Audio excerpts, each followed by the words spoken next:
Good evening, everybody. We're on this dark evening as we adjust into this later portion of the year. I want to welcome you to week 6 of our journey together into the Spanda Karikas.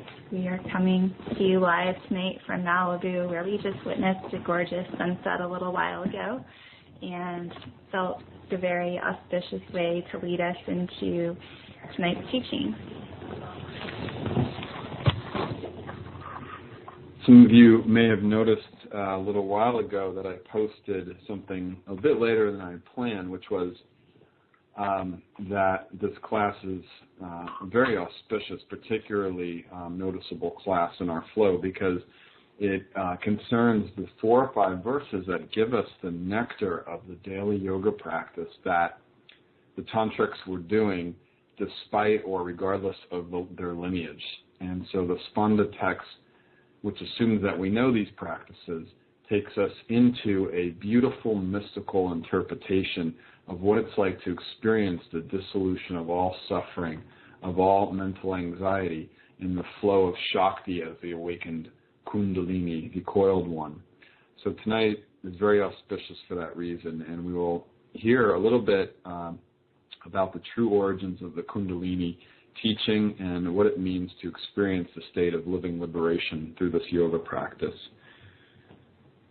So as always, let's join together now our waves of individual consciousness here in this ocean of the whole world really tuning into this class, I think 4 or 5 continents. And we do this, as usual, through the primary fundamental teaching or practice of tantric experience, which is to attune with the divine as sacred sound. And so we'll practice 3 rounds of the Om mantra, allowing ourselves to dissolve mental constructs like the past and future. Who we are in this moment is what matters. We dissolve our day into the breath. We dissolve what is to follow this class into the breath, and allow ourselves to become suspended in that graceful place in which the Spanda rises and falls. And so the second mantra, of course, is the core bija, or seed mantra of the goddess in the lineage of Spanda, which is the simple syllable Shrim. And as you all know by now, but helps perhaps to repeat even here in week 6, as we take a Stiram Sukhamasana, a comfortable and steady pose, in other words, one in which the spine becomes erect, supple, comfortable, the chin is parallel to the ground, and we prepare for a very brief pranayama, or a breath extension exercise. And as I was starting to say, the goal of this sound resonance, this ascending power of the Shakti that heals the wounds of past lives, balances our energy field, our chi, our reiki, our prana, whatever the word is. All these words refer back to that source vibration of consciousness, the life force.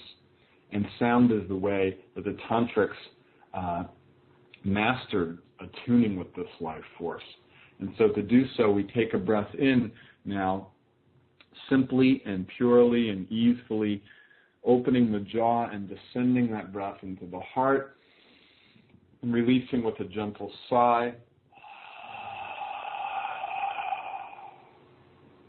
Let's do 2 more rounds of this, allowing the breath to come in a little quicker than usual. Pause, opening the jaw.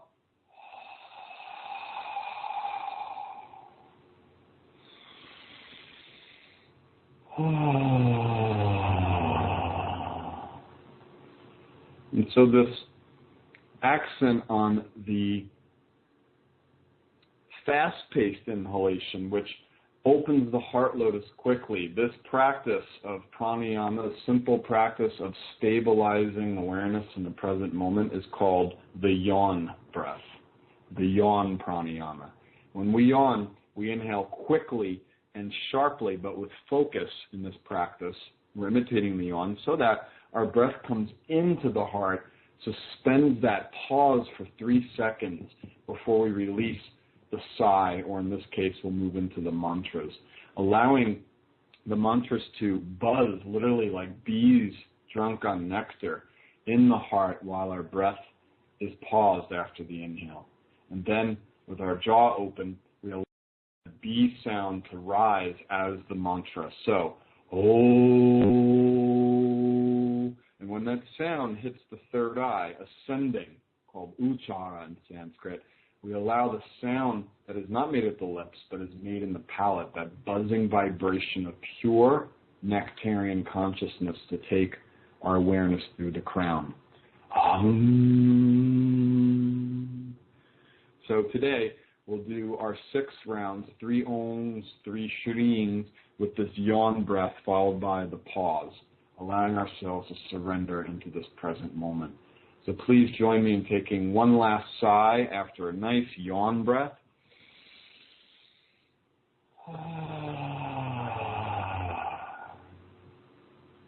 And allowing ourselves to simply waver our bodies a little bit, rotating the neck slightly, coming into this place of, I'm as enlightened as I need to be right now, consciousness.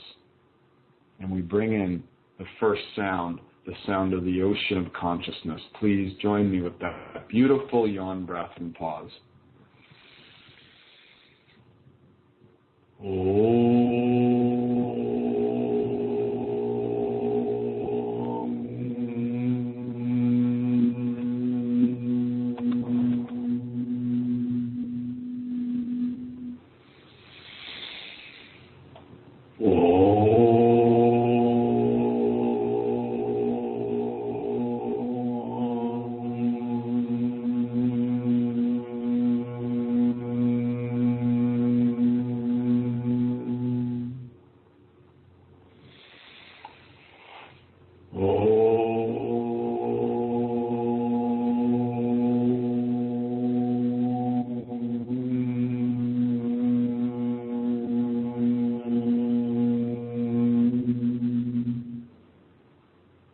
Bringing in the goddess vibration of the heart, so that the ocean of consciousness is now experienced as that divine effulgence of that feminine power of life force, the power of my mind, senses. We attune with that place of spanda in the heart. Please join me with the yawn breath.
Om Shri Mangala Devyai Namaha.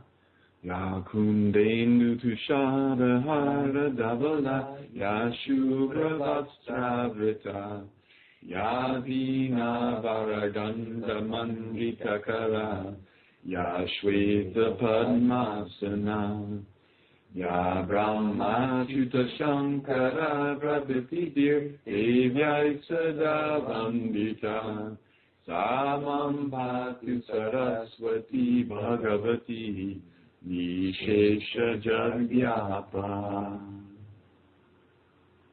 We give praise to the Supreme Goddess Saraswati, whose face is as beautiful as a jasmine flower, who is luminescent as the moon, as intricate as a snowflake, and who is dressed in glorious white garments. She holds the veena in her hands and bestows boons on her disciples as she sits on her white lotus throne. We honor beloved Saraswati, the goddess of learning, the goddess of growth, the flow goddess, who is encircled and worshipped by the God, that she may bestow blessings upon us. May the goddess remove our ignorance and brighten our life with the light of knowledge. Om. Welcome, everybody, far and wide. It is, as always, a great privilege to share this, albeit slightly odd, cyberspace, because I can't see you, but I feel you. And I'm especially grateful to have, as always, Meredith with me, but not always by my side for these classes, and she's here, which is a graceful blessing for me. And my dear friend, Christopher Campbell-G, who is a phenomenal spiritual healer, Reiki master, devotee of the goddess and of this tradition. Welcome, Christopher G. So, on this day, some of us are hearing this, of course, as a recording, but it's important to try to approach these teachings, even though I know some of you are listening to this, like in a car or on an iPod, at some points in your practice or in your study with the opening practice, and to sit and to follow along with these chants and come to know these vibrations, even with baby steps in the subtle body. For this indeed is what the yoga business here is all about. And we can think of this as a scholarly academic class, but as soon as we hear the divine voice of Kshemarajah, as hopefully you've felt, that all goes out the window. So we have a few handouts. Now, you'll notice that we posted 2 extra handouts, which are respectively called the microcosmic, breath cycles of the subtle body in Tantra. And the other is a brief document called the Overview of Daily Tantric Yoga Practice, or Yoga Sadhana.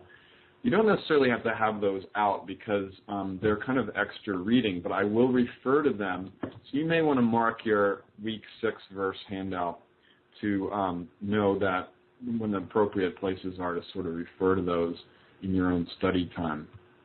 I may glance at them though. So I'd like to finish with verse 22 as we wind up the first section of the Spandakarikas, which ironically is over or almost half the text. And we'll move into the yoga verses, which sort of segue the first 2 parts of the Spandakarikas. So last week, if you'd like to pull out just briefly the week 5 handout, we're looking at this really incredible verse 22, one in which I have been turned on by and inspired by for so many years, but bizarrely enough, had never read Kshemarajah's absolutely exquisite commentary on what it means to attune with Spanda in those moments of intense life situations, intense anger, intense longing for someone passionately, sexually, moments of intense fear where we're running for our life, as you'll recall. And then finally, perhaps most intensely of all, that Spanda experience that people go through at the moment when they know they're going to physically die, when the body's about to die. So if you have the week 5 handout, I'm not going to read through it again, but just glancing, we left off with these reflection questions. How can these examples that Kshemaraj has given us serve my practice and my approach to everyday life? How might my own intense goddesses, such as these that he's described here, become my liberators? Now he discusses, as you may recall, he actually gives a goddess name for these emotions. In the example of anger, he calls her Sanjihirsha, which means the goddess of destruction who instantly surges through us when we feel really pissed off. Well, these goddesses are meant to be honored. This is our own power.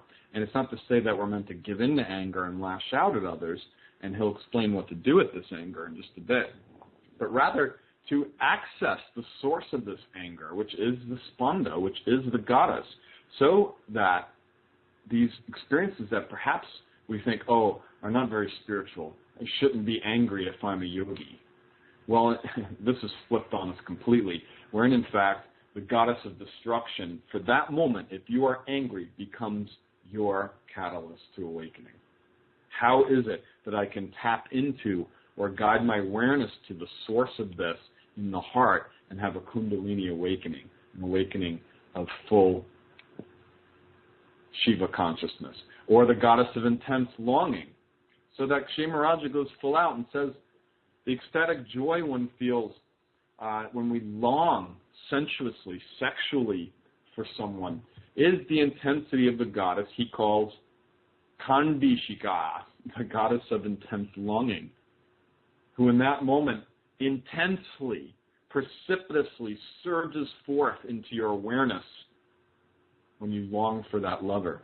And she is accompanied in you by her goddess retinue, or her goddess posse of the stimulated senses who run towards your lover as your longing bursts forth and fills you with the experience of sheer desire alone. That is the flowering forth of Spanda, he says. I mean, this is beautiful stuff. And that moment of surrender just before death, etc., etc. So he gives these examples. And then, now turning to our main document at hand, week 6 verses, page 1. I'll give you a second to get situated with that. And at the beginning of this document, I've placed Kshemaraj's summary statements about what it means to access Spanda Shakti. In other words, what it means to potentially have, at any intense emotional moment, an awakened experience. So he summarizes here on page 1.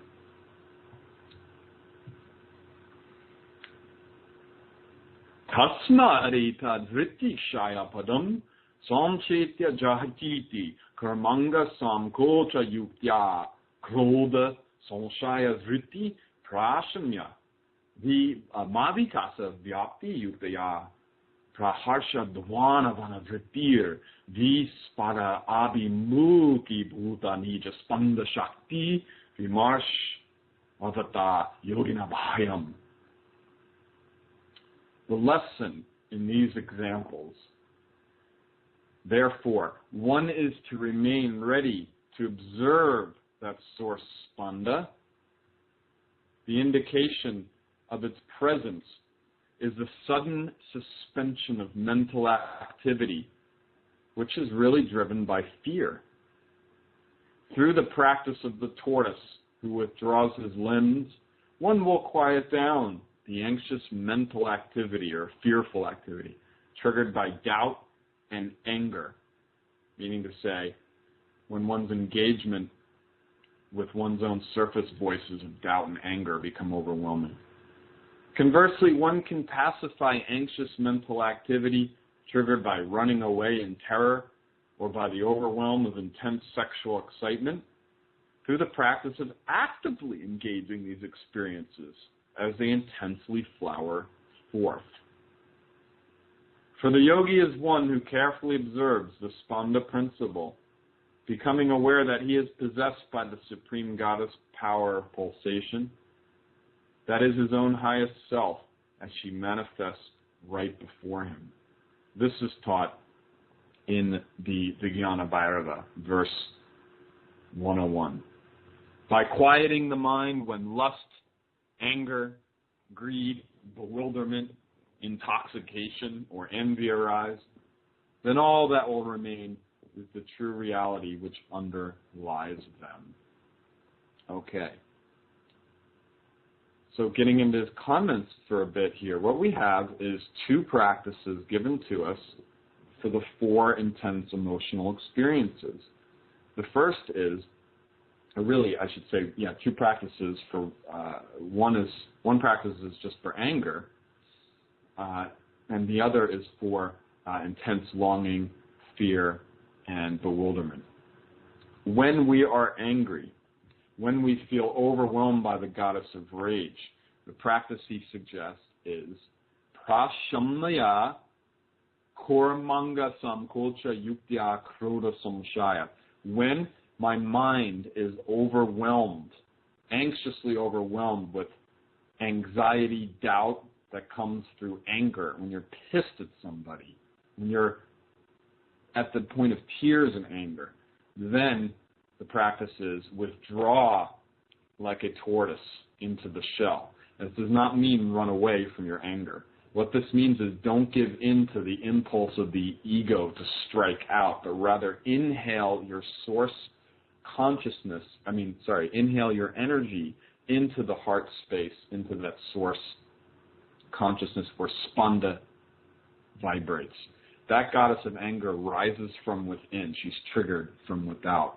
Instead of giving her, like throwing gasoline on the fire and letting her conflagrate and attack out there, we inhale. Where is the source of this goddess? I draw in with my in-breath, pause, and perhaps in this practice especially, ascend a mantra. Ascend the mantra, Kling, for instance, K-L-E-E-N-G. K-L-E-E-N-G. We inhale, Kling.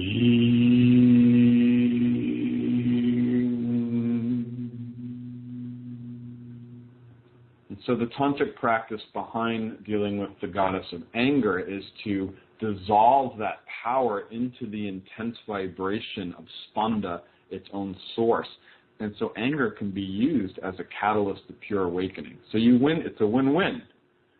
The energy is drawn in. Instead of judging the trigger for the anger, I have anger. That's all that matters. And this anger can become the catalyst of my awakening by drawing it in and transmuting it alchemically into a purifying, enlightening mantra. This is the gift of these tantrics. They use these mantras so that we could walk fearlessly through life and not be afraid of our own demons. Literally, our demons are fed with mantras, and they're dissolved into them, into bliss. Conversely, he says, one can pacify that fearful mental anxiety. This is what he calls all mental anxiety. He equates this to fear. Why? Elsewhere, Kshemaraja teaches us that we ask the question. It's like a rhetorical question. I forget where. But somewhere I came across this where he asked, do you have the repetition of a single thought ever in one day? Does a single anxious thought ever return to you? If the answer is yes, you have what is called chitta vritti. That is to say, the recycling of anxious thinking. Okay, no big deal, I might retort. Everybody has that. Well, he says, if you are enslaved by chitta vritti and your sense of self, your sense of who you are, becomes what you feel instead of what you feel is simply what is passing through. If chitta vritti becomes your master and conditions your life experience, you are in hell, even once a day. And he says this kind of dramatically because he's a positive person. He's an enlightened being who's like, it's time to wake up and realize nothing short of pure ecstatic joy 24/7 is acceptable. And it is your birthright to experience. Do so not by running from anger and saying I shouldn't have it. Turn her into the mantric source which she is, and she will liberate you. Now, as for passion, we also have in moments of intense sexual excitement, even in a healthy sense. Okay, this is my lover, this is a healthy relationship. But our mental anxiety can come in and overwhelm us. He says, in this case, don't listen to your thoughts. Just engage in that passion like a person with their hair on fire should wish to dive into a pond, is the common example. Don't sit there and analyze your thoughts. You have that passion and you intuitively feel it's right. Let that excitement drive you forward into the bliss of pure self-experience. Interestingly, he combines that example with running for your life in terror, that you should engage both of those emotions fully. And if it wasn't scary, it would be comical. He's saying, and remember his example was the elephant's charging after you. You don't have time to think, why is the elephant coming after me? Which direction should I go? You literally are the runner. You are incarnate. You're just the incarnation of running in terror. And he says this can cause pure enlightened consciousness. Why? Because the mind is obliterated. So engage that fear not by feeding fear, but rather keep running for your life. Run until there's nothing left but pure spanda pulsating in your heart. This is a weird example, but it's a really beautiful one. If you're going to run for real without letting your mind judge every footstep. If you feel fear, don't feed fear by analyzing it. Allow fear to run its course by inhaling it to its source and letting it flow into quiescence. This is called good life-affirming practice. And so the yogi then becomes one who is aware of that spanda possessing him or her. He doesn't or she doesn't analyze the source of why do I feel this way, and get into that world of constructs where the chitta vritti is raging, the waves on the surface of our consciousness are just violently uneven. Instead, we dissolve into that source awareness. He's aware that, wait a minute, this is an opportunity. I'm being possessed if I have an intense emotion by the goddess, and behind the quality of that possession, whether it's delight, whether it's fear, whether it's envy, whether it's intoxication, whether it is bewilderment, whether it is lust, greed, behind that intensity is pure prana. Let me tap into that without denying or clinging to the emotion. What is behind it? So we inhale with that beautiful yawn breath, pausing time and sounding the mantra. This is good old yoga, Spanda style. And of course, verse 23 we move into now is this, what would we say, the culmination of this whole train of thought. Absolutely beautiful verse now on the bottom of page 1. Yamavastam samalam yaha yara yamamavakshati taravasyam karisyeham iti samkalpyatishtati iti samkalpyatishtati. One who remains steady in those intense experiences, steadfast, having resolved, I will certainly act according to what this one tells me, meaning Shiva, engages that place of awakened consciousness. Very cryptic verse, so thank goodness we have Kshemarajya to unpack it. But beautiful nonetheless. One who remains steady, of course, means one who does not get overwhelmed by the situation and by what their mind is telling them it means, but rather works with the raw Shakti of the emotion. This is a critical point. If, my father used to say, for instance, if you engage your ego and have a conversation with it, meaning the chitta vritti itself, that egoic voice of shoulda, coulda, woulda, the judgmental voice, how could this be happening to me, that kind of voice? If you engage that for 60 seconds, he used to say, it's got you. And then you're in hell, caught up in the obsessing mind stuff. Instead, one remains steadfast. I will root, I will open my jaw and take on the poise of the hero. I will certainly listen to what this one tells me in this moment, that inner light. Kshemarajya explains now what is meant here. Ayam Shankaratma Swabhavu Yanmayam Vakshati Avivaktam Satyach Chiranandaganam Anubhuta Purvam Swaprupamam Vimarsha Yishati Tad Avasyam Aham Karisye. This one, quote unquote, in the verse, refers to one's innate self, who is identical to Shankara, Shiva, that all-pervasive being. In the statement, quote, I will certainly act according to what he tells me, unquote. The he referred to is the one who first reveals to me my own true primal being, experiences a mass of blissful consciousness. Only when I listen to that am I disposed to act, turning my attention outwardly to the objective experience at hand? Let's pause there. When I listen and become steadfast in a moment of terror, overwhelming passion, all these examples we've covered here, instead of reacting on a mental level, I inhale and pause and wait for that divine internal higher source who is Shankara. Who is that source? That primal being, my own true being, experienced in its highest essence as nothing other than a mass of blissful consciousness. Chid Ananda Ghanam.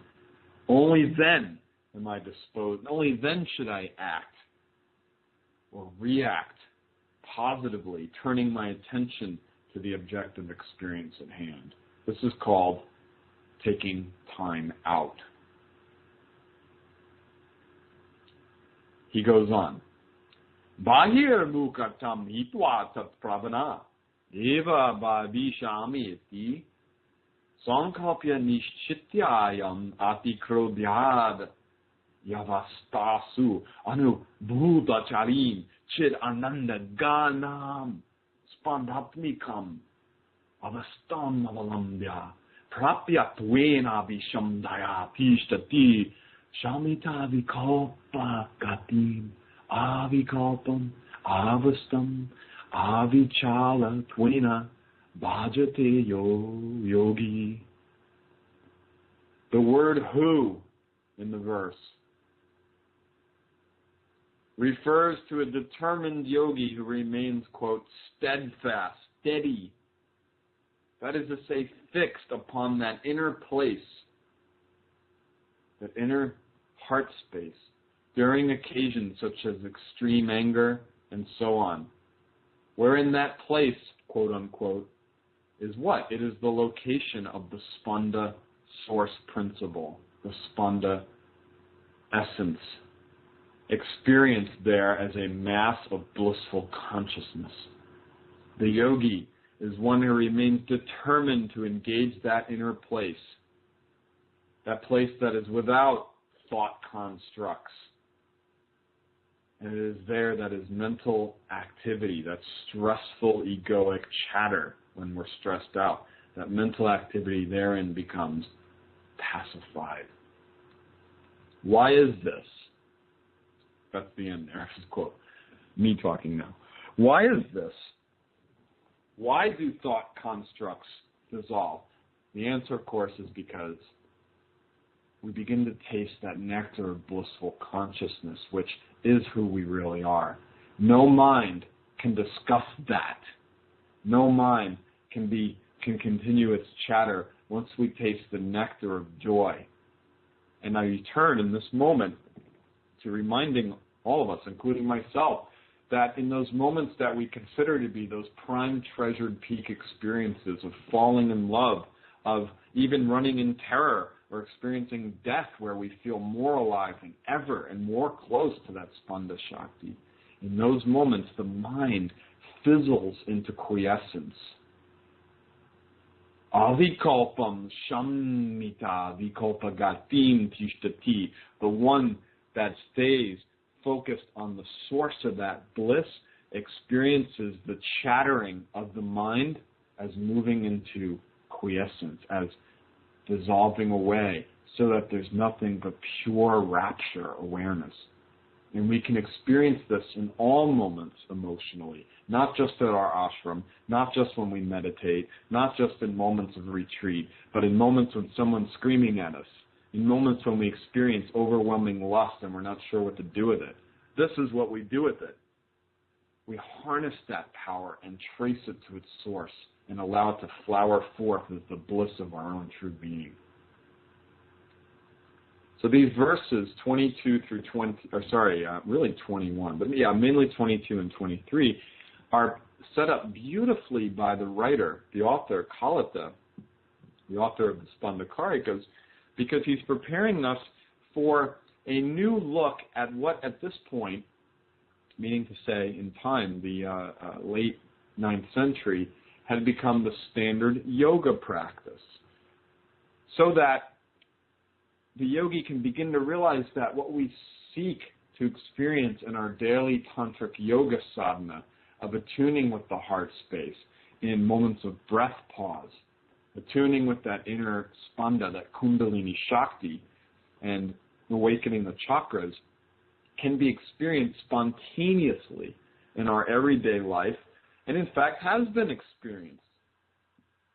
Verse 22 and 23 are telling us that if you've ever felt the light of bliss consciousness, even for a fleeting second, in moments of intense anger where we surrender into the anger, we surrender into the desire, into even the bewilderment of confusion and overwhelm, and we just let it go and just breathe into it and exhale it out, and we feel that bliss. We've known a taste of what can be experienced as a limitless awakening, the state of Jiva Mukti, when we practice this yoga given to us now in the next few verses. So, as I believe I note on your handout, let me double check. Yeah, so this is where you can refer, not necessarily now because it's a bit too much material, but in your own time going back into these verses, to the handout that you got, or that you'll see downloadable, called The Microcosmic Breath Cycles of the Subtle Body. I'll refer to the material that's in them as we go through these lovely verses here on the dissolving away of the sun and moon, or moon and sun breaths.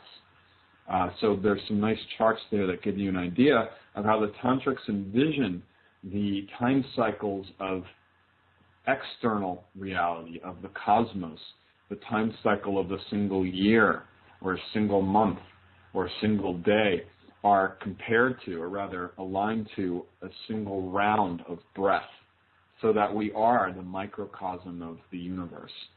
So there's some interesting and beautiful analogies made that are the sort of core language of Tantric Yoga. So we'll refer to that in a moment. Verses 24 and 25. And before I go on, please remember to send in any reflections or questions, and we'll have a break in a bit and check out what you have to say. Tamashrityorddvamargena chandra suryav ubhavapi shaushamedvanya stammito hitva brahmanda gocharam tada tasmin mahavyomi pralina shashi bhaskare Saushupta bhadavan mugaha prabhudasyadanavritaha prabhudasyadanavritaha. Having been drawn to that place in the heart, the moon and the sun as a pair dissolve away, having been impelled out of, quote, the egg of Brahma, which means the body, through an ascending trajectory within the Sushumna, or central channel. Then, in that great void, as the conjoined moon and sun dissolve away, the deluded one remains in a stupor similar to deep sleep, while the awakened one stays lucid. Okay. Reading direct English now, Kshemarajaji. The moon and sun as a pair, quote unquote, refers to the downward breath, the apanavayu, the inhalation, and the breath that reverses, pranavayu, meaning the exhalation, respectively, which are, quote, drawn to that. Drawn to what? The place in the body where spanda originates. This is the place of the heart, where they become fused together. Hakka in Sanskrit.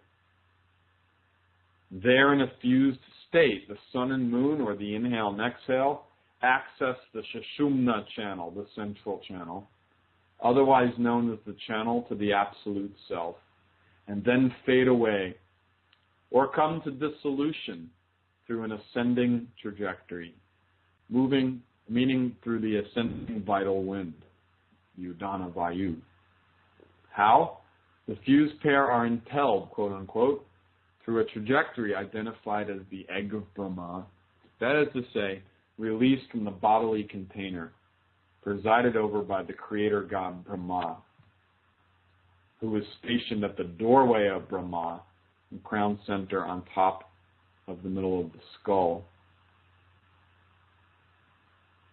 So it's just a little bit more, and then we'll unpack this juicy teaching. He says, Muktva urdhvavaka vaktantantam deha vyaptim tyaktvatana cholangita deha vyaptike ta eva prakashena linao uktarupal shashi bhaskarao yatra tasmin mahavyomi Nishesha vidyopa shamavrupe paramakashe prapteti.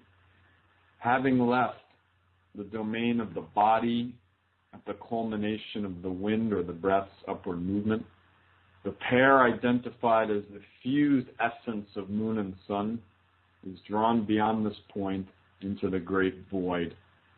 When they dissolve into that, one truly experiences the complete quiescence of mental activity that comes with having attained the clear, expansive sky of pure consciousness. The Venerable Sri Kalata, who is the author of our text, has taught the one who abides in that place, namely the location of the source spanda, the heart, this one refers to the yogi. Okay, so what do we mean by all of this business, the sun and the moon?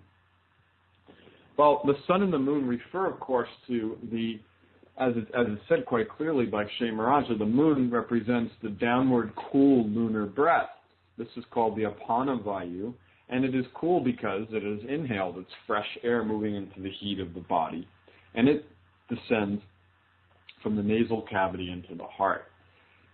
And of course, the sun is the reversing breath, the prana vayu. This is prana with a little p here.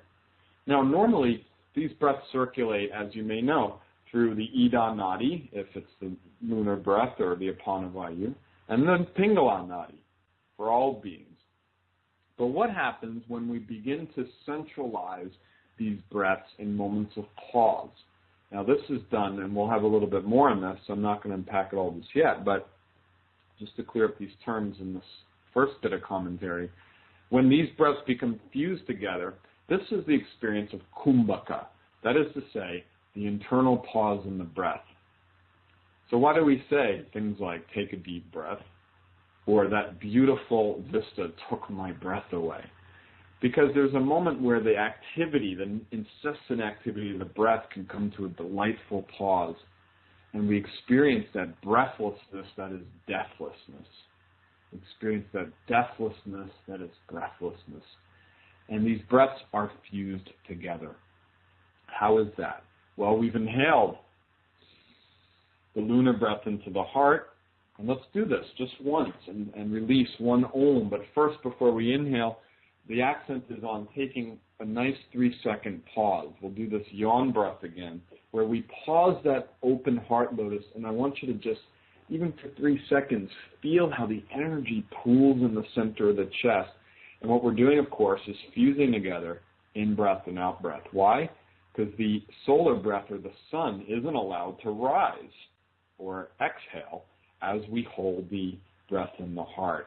And so these two breaths fuse together into a coil of pure sonic power. This is what we inhale to the heart in moments of stress, but also in joyous yoga practice. Please take the yawn breath in with a 3-second pause.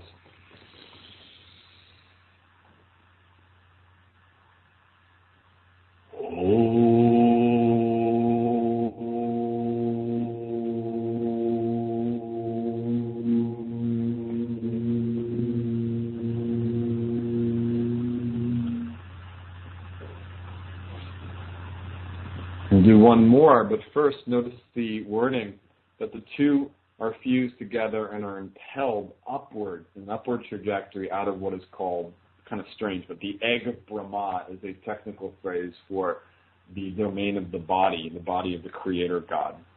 This means your body.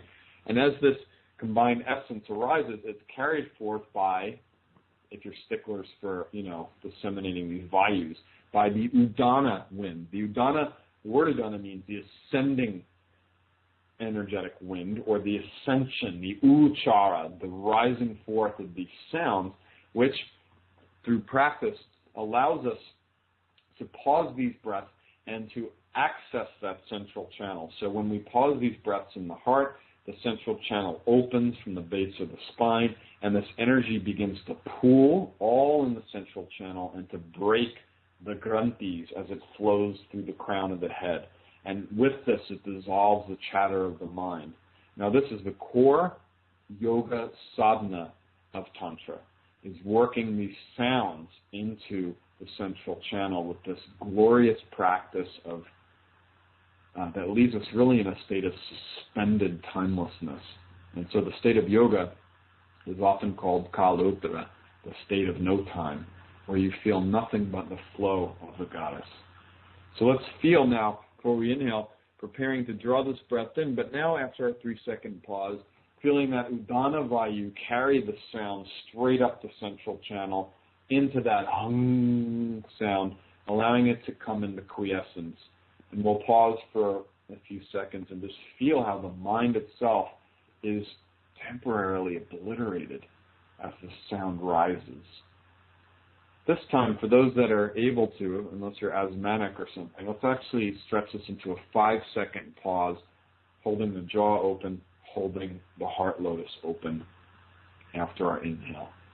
Please draw in a powerful, beautiful sound of Om into the pause.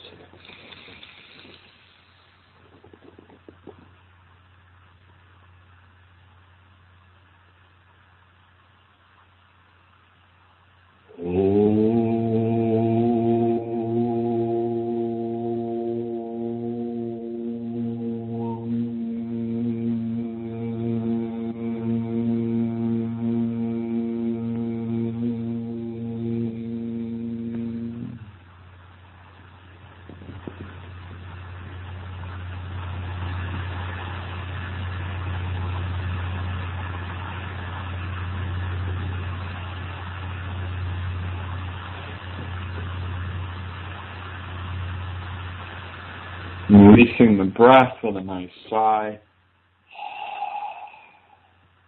This is Uchara, and this term is in that extra handout on the basics of Tantric Yoga. Uchara, U-C-C-H, long A-R-A, means the ascent of the goddess. Experience as the spontaneous awakening that is literally the alchemical transformation of anxiety into bliss, of limited states of awareness into rapture. And the surge of this wisdom, which is the name of the next section, and you'll see this now in your handout, the name of that section of the text, a spontaneous surge of wisdom, Sahaja Vidodaya, refers to the surge of these mantra powers that, when invited in with a devotional attitude, become our liberators quite literally, and transform the energy of intense emotions into the bliss of awakened consciousness. So we can practice these whether or not we have an intense situation at hand. They are liberators at all moments of life. And I'll be doing more and more workshops on Uchara because I've been working on unpacking the practices and doing them in my own body for some 2 years now. But I've been studying them as as they're given cryptically in the Tantras for the last 5. And a lot of people are having tremendous experiences with this Uchara. Okay, one last caveat to finish the commentary on verse 25. Kshemaraja quotes Kalata one more time, who says, "The one who abides in that place," in the verse, quote unquote, namely the location of the source spanda, refers to the yogi. Kshemaraja adds, "The yogi experiences that place according to the proclivity of his particular nature." Now, let's pause. What place is that? The place is the central channel. Some yogis experience that bliss consciousness in a limited way, and he calls these, or rather the verse calls these, deluded yogis.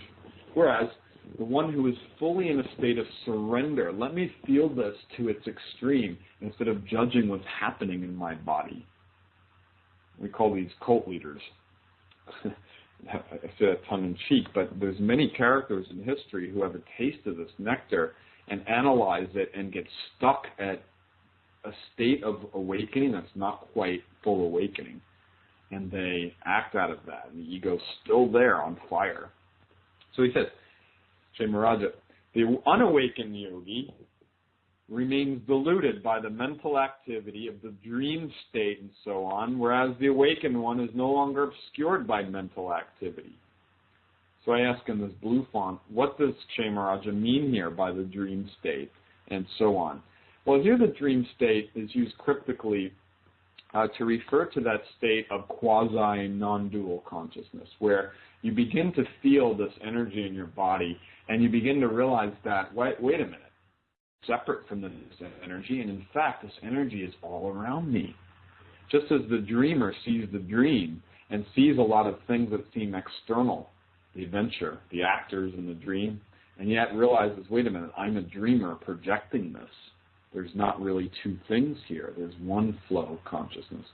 So the awakened yogi experiences, or the yogi in this yogic practice begins to experience a state where duality dissolves, like in the dream state. But the unawakened yogis get stuck on that. They analyze it, and they begin to obsess over it. They begin to write books about it, instead of realizing, wait a minute, if there's any mental activity still judging my experience, I haven't surrendered enough. We're talking about going for the gold here. Kshemaraja is a very, very adventurous yogi, and he thinks nothing shy of pure awakened consciousness, which is free of judgments, free of the limitations of analysis even. Allow us to sit like Neem Karoli Baba, for instance, in that state of bliss. He's not judging or explaining anything anymore. He's just, as you hear, like Krishna Das or some of the other disciples of this great master described how he wouldn't give any teachings because he was one of these awakened yogis that's even beyond trying to describe what can't be described. So Kalasa and Kshemaraja are simply become a half-ass awakened yogi. Don't just get high on and drunk on this nectar. Ride it into quiescence, for whatever that means to you. So at this point, and very strangely, I'm not quite sure why, Kshemaraja splits the yoga verses into two sections, and I'm not going to really delve into why he's doing that. He's sort of a strange character in that way. He likes to create these categories in the text. But beginning with verse, or Karika 26, we have this section called Sahaja Vidodaya, the spontaneous surge of wisdom. But really, thematically, we're still in the middle of the yoga verses. And here now, very exciting pair of verses, 26 and 27, we have the revelation, albeit cryptically, of what is Kundalini Shakti. And if I were to say, tell people that are in and out of these classes to not miss a class in terms of if you're interested in yoga and the subtle body, these verses are key. Parakramya balam mantra sarvagya balashalina pravvartan adhikaraya karanaiva dehinam tatraiva sampraliyante shantarupa niranjana saharada kachitena tenaite shiva dharminaha tenaite shiva dharminaha. Then, having been installed into that centralized vital force, the mantras, led by the goddess power of omniscience, are generated to perform their function as if autonomous agents in the body. Only after this do those mantras, now tranquil and pure, dissolve away, along with the mind of their devotees, into that highest state of identification with Shiva. So these mantras are installed or placed in the middle of this centralized vital force. And of course that means into the heart center when we come into breath pause. Okay. Shemaraja di Tatspanda Tattvatmakam Bhalam Prana Rupam Viryamakramya Vedana Ashrayataya Vashtabhya Bhagavanto Antavyoma Vyapyadaya Mantraha Sarvya Bhalena Sarya Twadi Samartyena Shragmanaha Jrimbhamanaha Adhikaraya Dehinam Pravartante Shrishti Samhara Tirodhana Angruna Di Kurvanti Ityata. That vital force, quote unquote, in the verse, refers to the intensified vital breath, or kundalini, that is imbued with the essence of spanda. The mantras referred to in the verse are an inseparable group of 5 elemental deities, Bhagavantas, literally the blessed ones, these deities, beginning with Vyapi, she who is the power that embodies pure spaciousness. Vyapi means spaciousness. He continues, they are sequentially installed, quote unquote, meaning to say they are firmly held in that receptacle of the heart. Led by the goddess power of omniscience, in the verse, means by the source goddess power who represents omniscience, Vyapi. They are generated in the body by worshiping them. How is this done? And please highlight this, underline it, put a star. How do we worship mantric goddesses? He says, by the pranayama practice of yawning.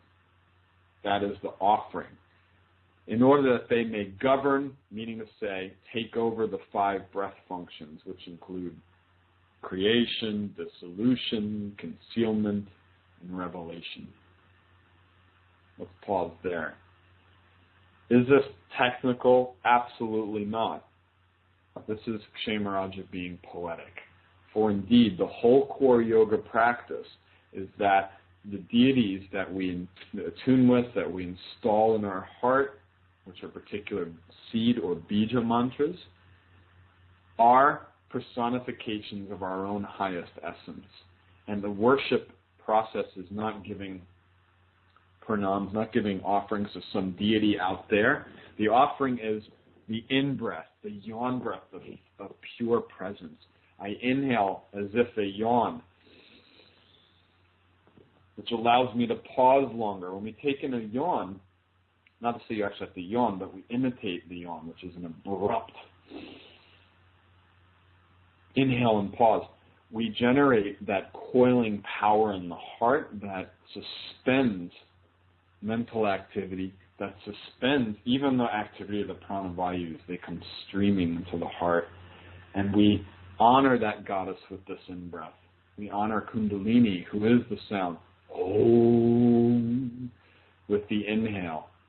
So how beautiful is this? The inhale is the offering.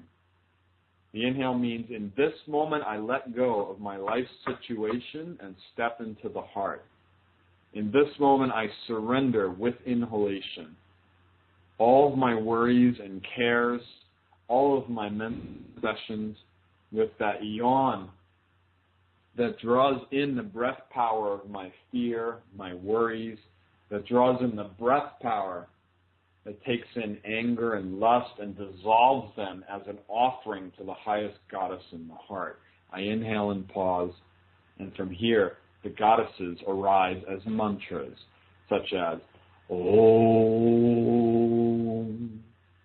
So what it means to place a mantra or install a mantra in a heart is simply to say that when we come into this yawn and pause, we literally, during the pause, chant inwardly whatever mantra we're about to ascend audibly.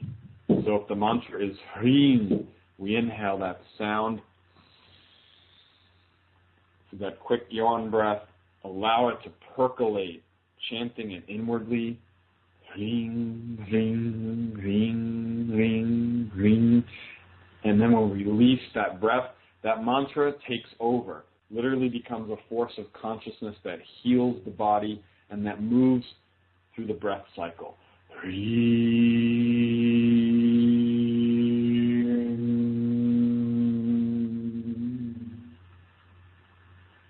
Now these mantras govern, meaning to say they take over what are called the 5 acts of Shiva. This is a very simple teaching. So the act of Shrishti, creation, well, this is simply inhalation. The inhaled breath represents the act of birth, because as I inhale, I bring in new life, new oxygen, new prana that literally rebirths this body. So the in-breath is called the breath of creation. The breath of dissolution, of course, is the exhale. Carbon dioxide, the dead cells of my body, the death of that consciousness that no longer serves me, the judgments of self that are no longer bringing me bliss, perhaps never have. I release these with my out-breath. Now, concealment here represents the pause in the heart, where I literally place the mantra, whether it's Om or Hring, and there are, in fact, 5 particular bija mantras given for the elements that are the 5 mentioned here, and they're chanted and risen one after another from the heart through the crown. But regardless of which one it is, all of them take over, meaning to say this Kundalini Shakti springs them upward out of the breath pause where they break the granthis in the central channel, and then they become conscious agents. So the yogis of old, including Kshemaraja, celebrate this divine experience of this rapture where when these mantras rise, it's the feeling of, he doesn't say this, but one of his contemporaries says, it's like 10,000 orgasms that you can handle once you really activate these mantras and they become conscious agents. They are your own highest energy, and they begin to govern the body. They begin to flow in this process that you'll read about in the ancillary handout. There's 7 yoga practices done in a flow of vinyasa every day. And the culmination is that these mantras take over and they break the granthis upward, and this is your dissolution breath. They reveal Shiva at the crown, revelation, and that nectar of the crown lotus comes streaming back into the body to totally immerse you with the light of consciousness. This is revelation. With the next creation breath, the next inhale draws the nectar down into the heart, where the Vyana Vayu, the pervasive wind, exhales and literally explodes this nectar from the heart through all of the nadis. Now, I'm only giving a brief reference. Of course, it's important we don't feel overwhelmed by getting just a little bit of the taste of these teachings, because different workshops that I give and other classes that will be coming will dive deeply into these practices. This is meant to whet your palate a little bit. It's like going to have tapas dinners on Thursday night, you know? You taste a little bit. So, not coming from a Western standpoint, but from a child point of view, if this triggers anything delightful but brings up questions or even challenges us in our understanding of subtle body or what we're doing in our practice, that's great. I want you to read the extra handouts and get a feel for where we're taking this revival of Tantric Yoga. Join us for these Uchara workshops that will be happening. Okay, the next little bit of Kshemaraja, which begins in this section with the word omniscient. He says, the word omniscient, meaning from the verse, is used to indicate the presence of the one who rules the universe. Now, coming back to the verse, it literally or specifically says,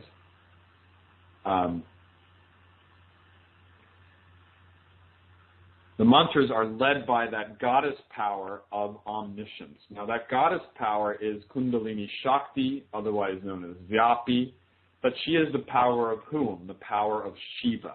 And this is what Kshemaraja here means. That omniscient power of the universe that uncoils from the heart and literally is flooded through the body through these mantras that we chant, is what's referred to as omniscient. This is your own highest consciousness. So getting back to him, the word omniscient is used to indicate the presence of the one who rules the universe, Shiva.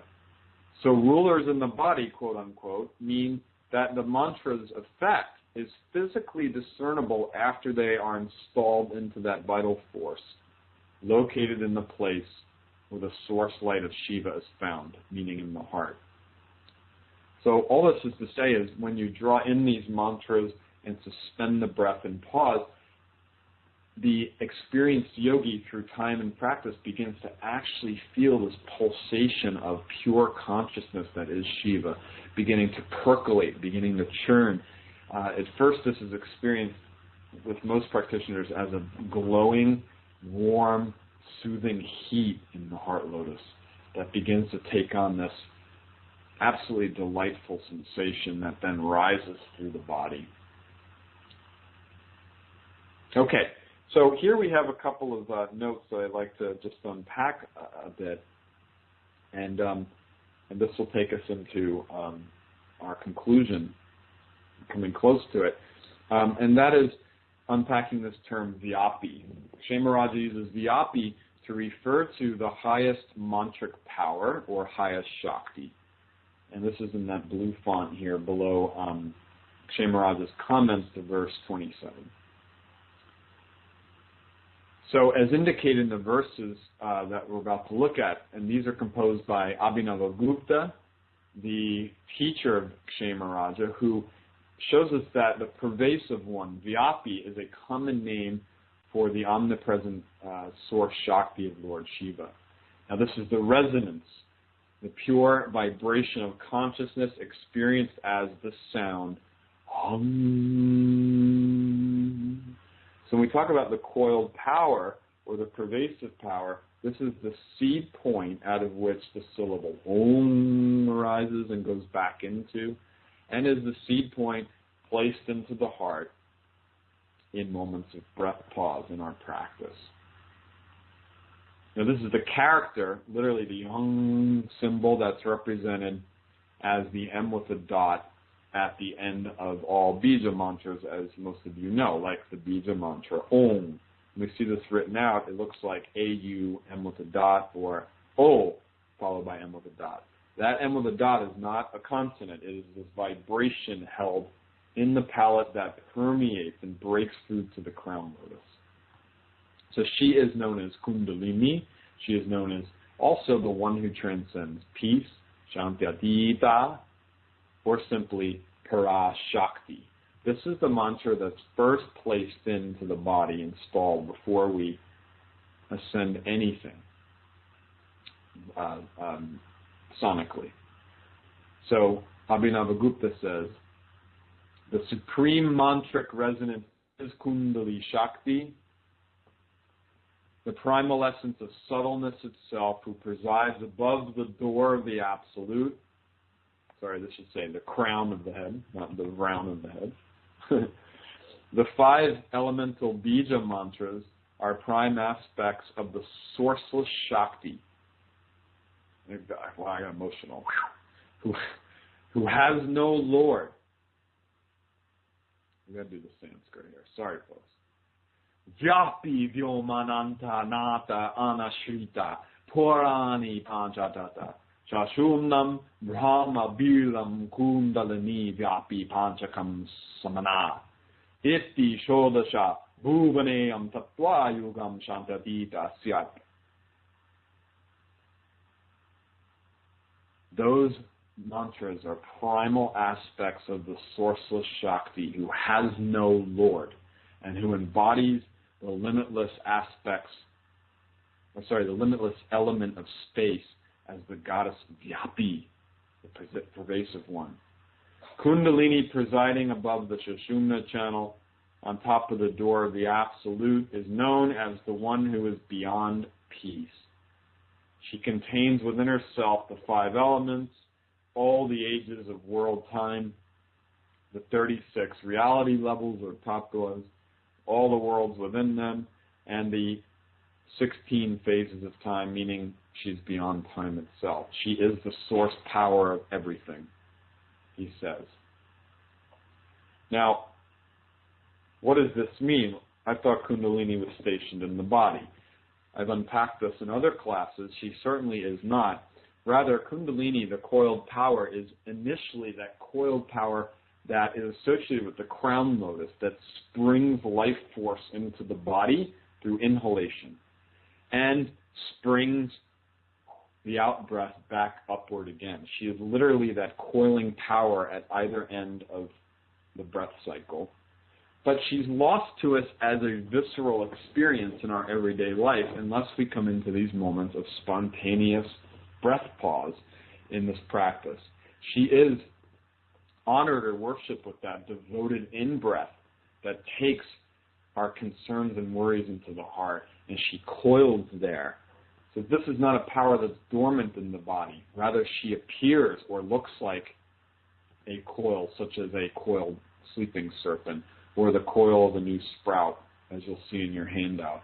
But rather, this is to say that when we come into this devotional attitude, we literally draw the source mother of the universe into our heart, and it is she that springs the 5 mantras, which will soon be revealed to the world correctly in their spelling and in their practice. We do not have the correct ones now. She reveals these and springs them forth in our body. So this is Kundalini Shakti, also known as the one who is beyond peace, Shantyatita, the one who is pervasive, the one who is the power of Shiva. And she rises and falls into the body and becomes the very source of our awakening. So Kshemaraja has a little bit more commentary that's important here to these verses, namely verses or stanzas 26 and 27 here below Abhinavagupta. And he's referring to this last verse, 27. Then, after these mantras take over, they become, quote, purified. That is to say, the latent impurity of the subtle body is adequately eliminated through the mantra's performance of these breath functions. At that moment, the inherent expression of these seed mantras, each of which consists of an uttered syllable, becomes noticeably pacified at the location where they reverse their upward movement, a trajectory, where they are drawn down into in the other direction through the power of the Spanda principle. At that point of transition, the numerous impurities carried upward by the mantras dissolve away, meaning that they are released, the mantras are released from the numerous impurities that they carried up and dissolved into the crown lotus of Shiva.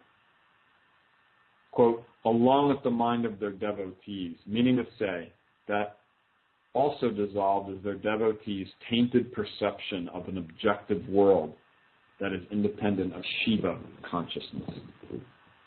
So, what is this point of transition? Very simply put, that the verse and Kshemaraja here are referring to when these mantras rise, oh,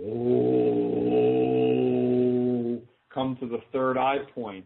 They have carried up all the gunk out of the body. They're literally like house cleaners, only they clean out the house of the body, of the granthis, the dravya, the gunk of past life trauma that hasn't been healed, the gunk of mental worries and obsessions, which is fomented in actual tangible presence in the body. These mantras, as sounds do, permeate as sound waves, Shakti waves, and literally carry this energy and dissolve it into the crown lotus. This is what it means to raise Kundalini. It means to clean, literally, the subtle body of all that doesn't serve you, so you could see that there is no objective world. There is no separation of self and other, which this gunk in my body has allowed me to experience. The gunk, I say gunk, but that's really the word in English. Dravya in Sanskrit, gunk, is cleaned by these powerful mantras, which leave us in that state of Shiva awareness. So when we hit the palate with that Bindu sound of Kundalini. The sound wafts up into the crown lotus, and there the mantras dissolve away along with the mind into the crown lotus, and dissolve away and lose the impurities. Literally, the impurities of purity means that gunk. So when we feel this vibration in the body, we begin to come into a place of release, of ease, of peacefulness, as if we've literally had weights lifted off of us, and realize I don't need to spend millions of dollars at a psychiatrist. This is stuff stuck in my body. We know this in our asana practice too. So the mantras remove in a more scientific and more specific, more effective way the very gunk that we sometimes feel sprung up emotionally in our body when we practice asana. And this is the whole thing, folks. We're talking about a system of practice that teaches that you don't have to acquire anything. Rather, it is time to remove the ignorance that has been fomented in the body and the mind simply by worshiping these divine sounds, allowing them to clean out what doesn't serve us.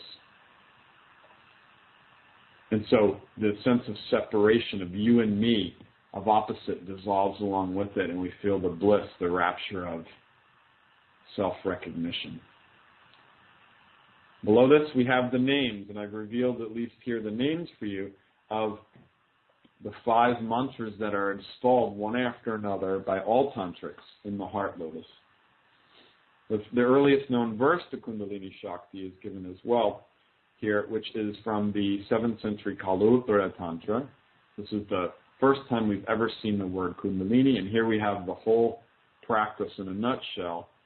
And this verse refers to the moment, again, of kumbhaka, of following the yawn breath, the pause in the heart in which the coiling of our pranavayus forms that pervasive goddess, Vyapi, into a coil that draws the moon breath, the in-breath, the sun breath, the out-breath, into a fire that surges up the central channel. Chandragni Ravi Sanyukta Adya Kundalini Tuya Prit Pradeshe Tu Sagyeya Ankara Karavatstataha. That coiled one is the source power who fuses together the sun and the moon into fire within the region of the heart, appearing there in the coiled sprout, in another text like a coiled serpent. In some texts, this is also imagined at the base of the spine, which we get later on, but most tantras, because the sensation is in the heart of fusing these breaths, Kundalini is imagined there. This is where we make sounds from, the heart-navel area upward. So it all sort of makes sense.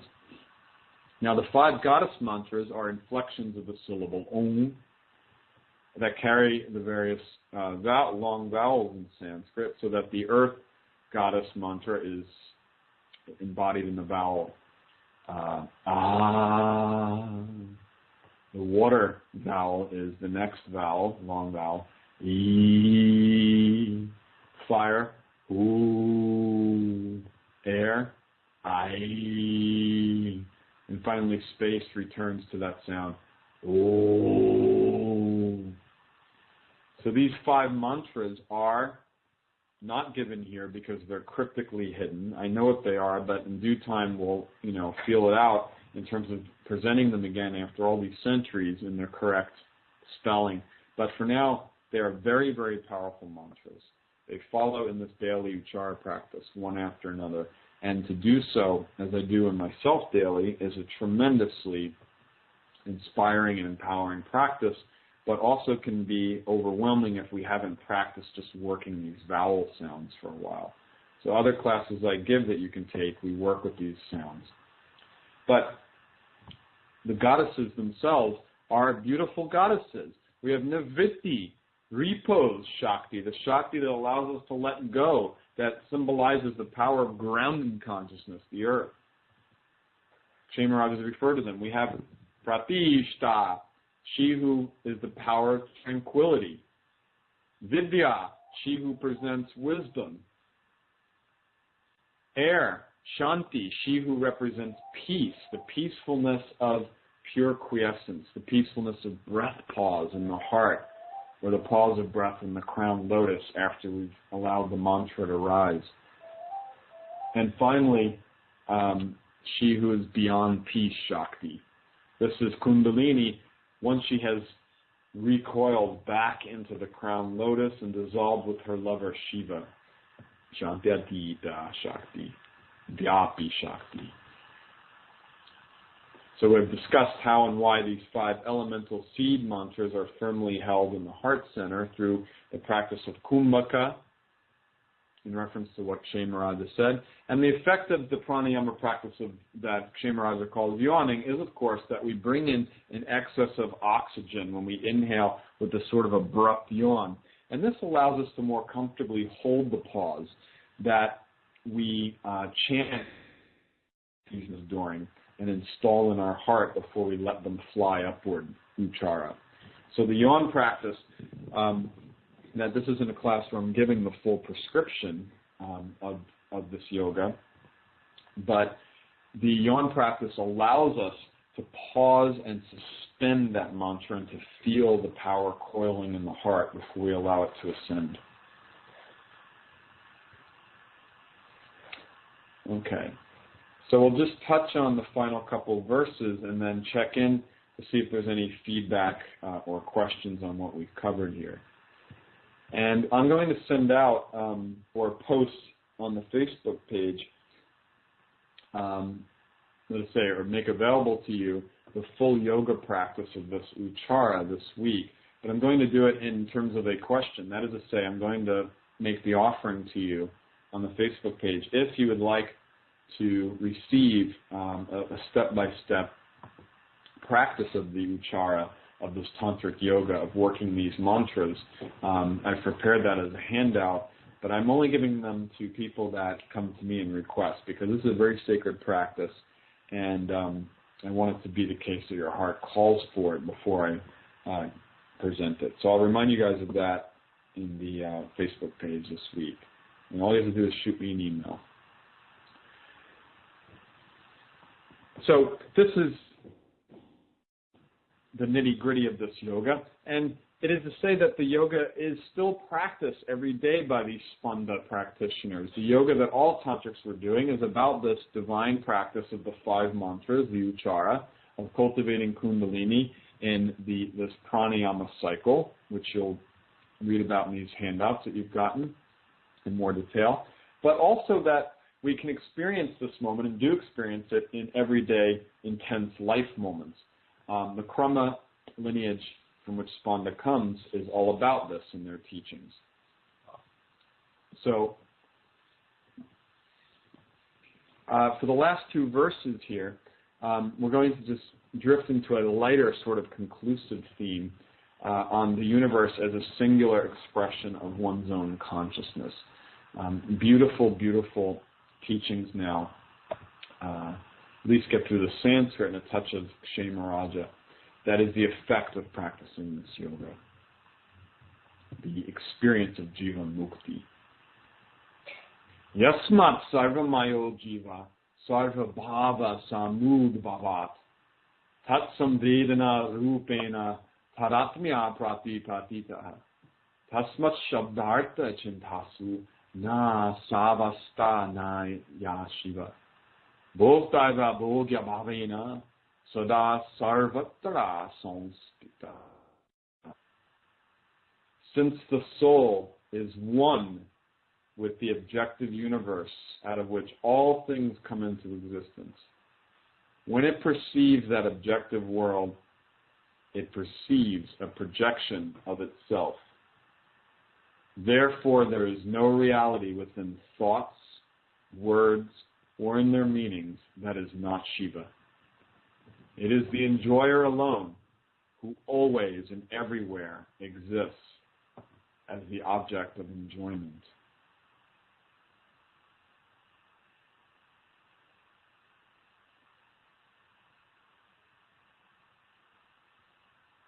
Kshemaraja. The term soul refers to the perceiving inner witness. It contains within itself the objective universe in the same way that Shiva embodies the universe. Because Shiva is the source cause of everything, quote, there is no reality that is not Shiva, unquote.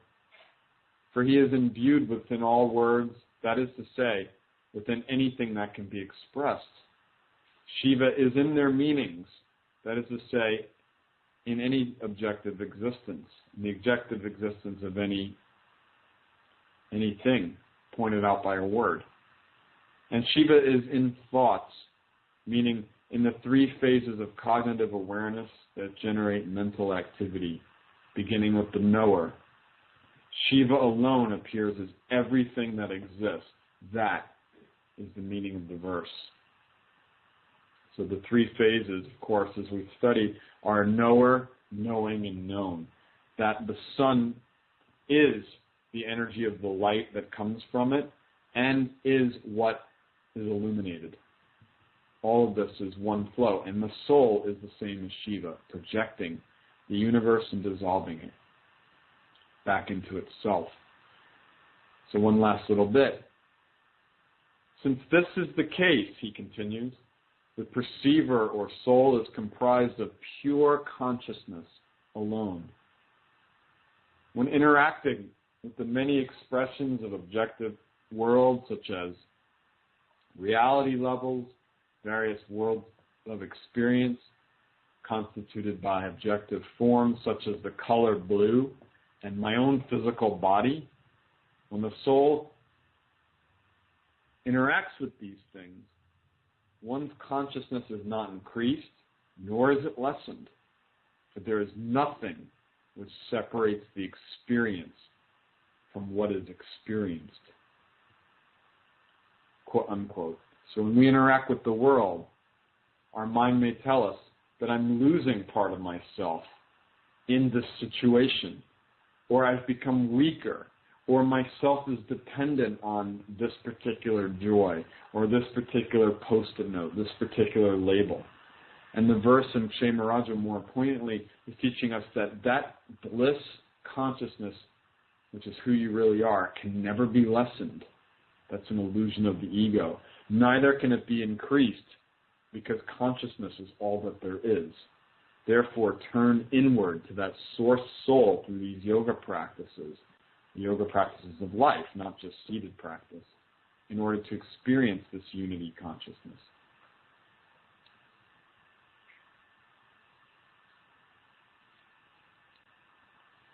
So what we'll be doing then is picking this up next week with verse 30, this whole sense of proving, really, which is what the Spanda teaching is doing, is proving that the objective world out there is nothing more than a projection of consciousness, and it is not separate.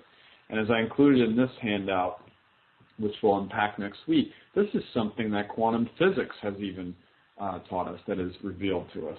And so we have perhaps modern quasi-tantrics like Werner Heisenberg, who in his discoveries of the molecular subatomic world had come to the conclusion that there is no ultimate separation between observer, the soul, he didn't say soul, but the witness, and the world of nature. And we'll see how these two come together and can be a liberating, empowering experience where I no longer seek my happiness in the objective world, in the world of the body, in the world of pure sensuality, because to do so is to deny the fact that the objective world, my body, even the people I engage with are part of the same consciousness that scintillates in my own heart.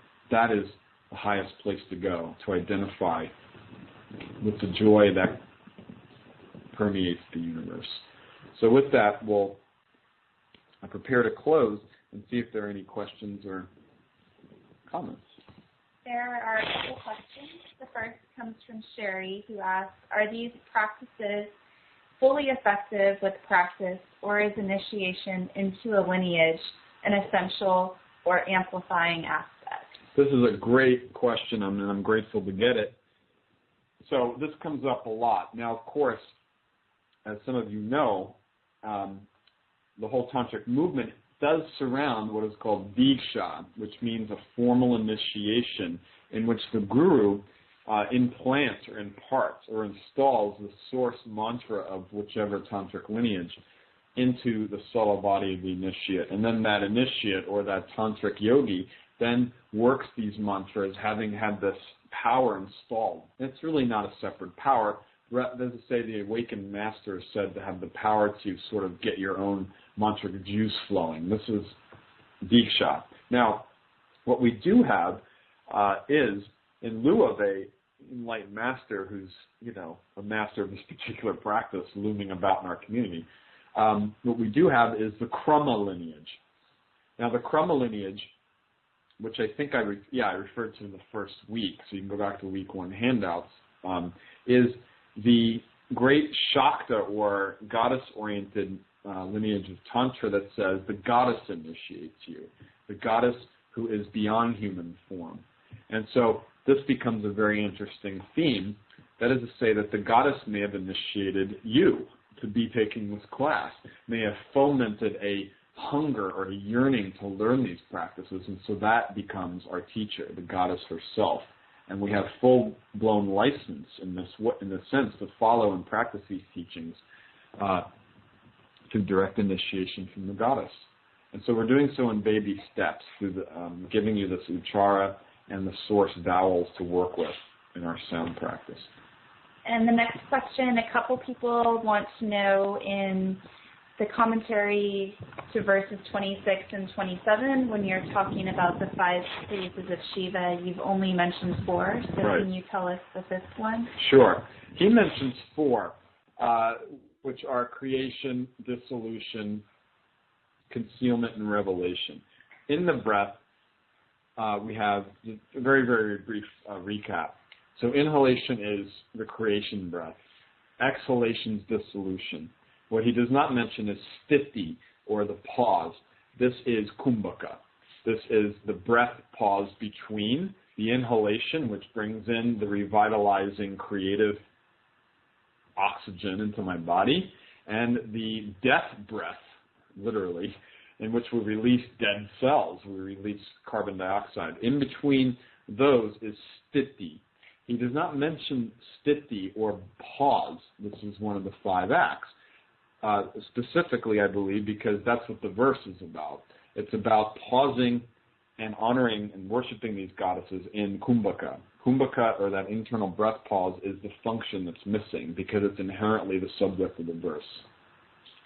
Okay, and our last question comes from Jackie in Boulder in regards to the installation of the mantra in the heart.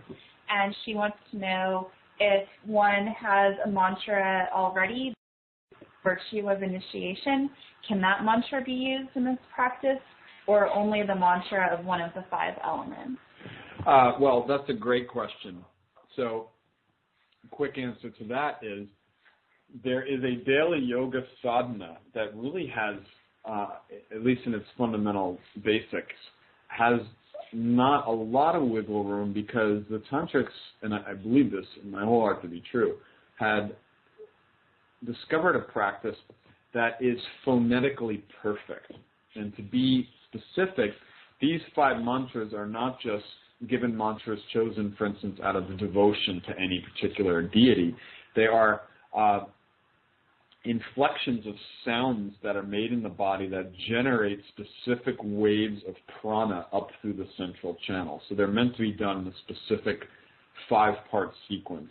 I've given the vowels.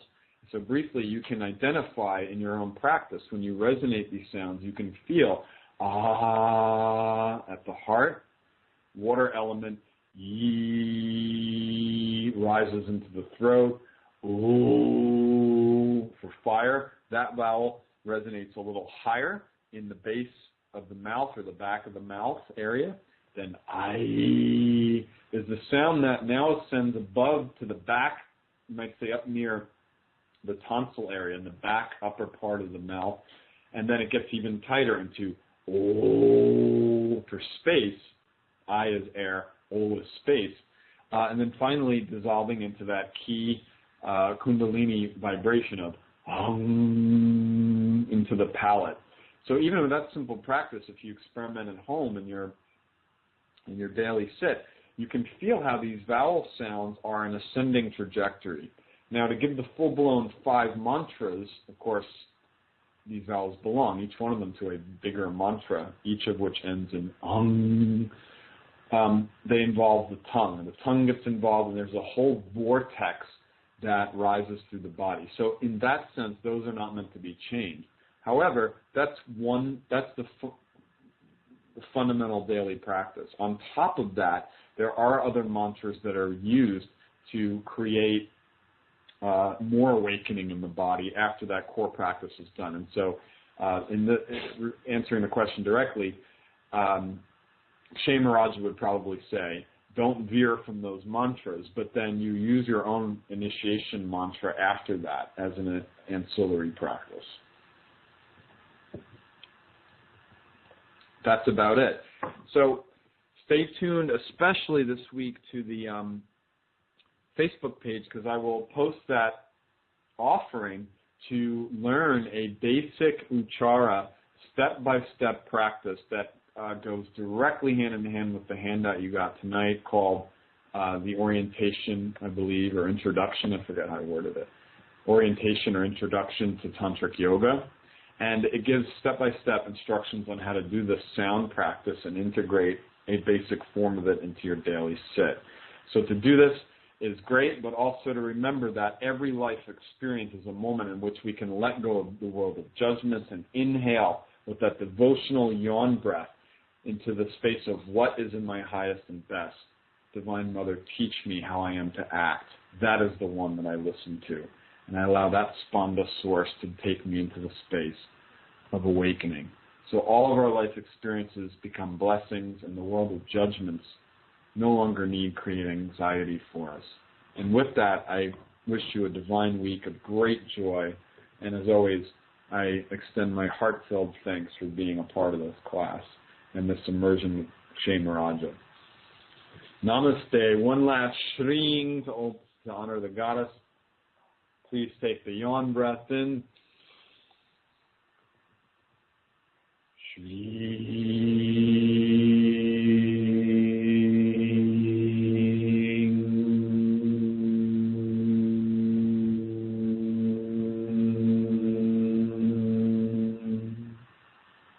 Namostute.